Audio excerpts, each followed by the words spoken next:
Hello guys, welcome back to my YouTube channel. আমি আবারও আরেকটি ব্লগ নিয়ে চলে এসেছি হলদিবাড়িতে, আমার দিদির বাড়ি।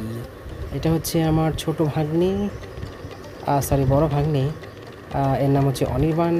এর আসলে বার্থডে ছিল। দেখতে পাচ্ছ সুন্দর একটা কেক অর্ডার করেছিল। সুন্দর কেকটা, দেখতেও সুন্দর, খেতেও খুবই ভালো। এবার এদিকে সাজানোর পালা। আর এক ভাগ্নি সাজাচ্ছে বেলুন টেলুন দিয়ে। দেখো কত সুন্দর করে সাজিয়ে ফেলেছে। তার জন্য অনেক ধন্যবাদ। পাশেই চলছিল রান্না বান্না, খাওয়া দাওয়ার আইটেম, মাংস, মাছ, ডাল, অনেক কিছুই। তো সেগুলো প্রায় হওয়ার পথে। এবার আমার ভাগ্নি সবাই যেতে না যেতেই সেই গিফটগুলো খুলে নেওয়ার জন্য, দেখার জন্য খুবই পাগলা। কে কী দিয়েছে সব একদম খুলে ঠুলে একাকার। এবার দেখতে পাচ্ছ অনেকগুলো টাকা পেয়েছে।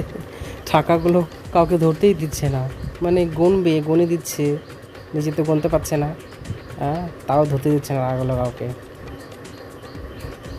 ওর এক দাদা টাকাগুলো গুনে দিচ্ছে, প্রায় 1200 টাকার মতো হবে পেয়েছে। পাশে আমার ভাগ্নি বসে আছে এবং ভাগ্নির প্রায় মন খারাপ হয়ে গেছে। বলে আমার বার্থডেতে কেউ এত গিফট দেয়নি, আমার দাদাকে এত গিফট দিয়েছে। তো ভাগ্নি একটু মন খারাপ করে বসে আছে। ভালো লাগছে না ওর হয়তো। এবার আমি বার্থডে খেয়ে দিয়ে তারপরের দিন সকালবেলা ট্রেনে করে রওনা দিয়েছি বাড়িতে ফেরার জন্য। দেখতে পাচ্ছ সকালকার আবহাওয়াটা কত সুন্দর লাগছে। আশেপাশে শুধু সবুজ সবুজ ক্ষেত। অনেক দিন কোনো এক জায়গা থেকে ঘুরে আসলাম একটু সময়ের জন্য, ভালোই লাগলো। তো ব্লগটা দেখার জন্য অনেক ধন্যবাদ সবাইকে। আমার সাথে থেকো, পাশে থেকো।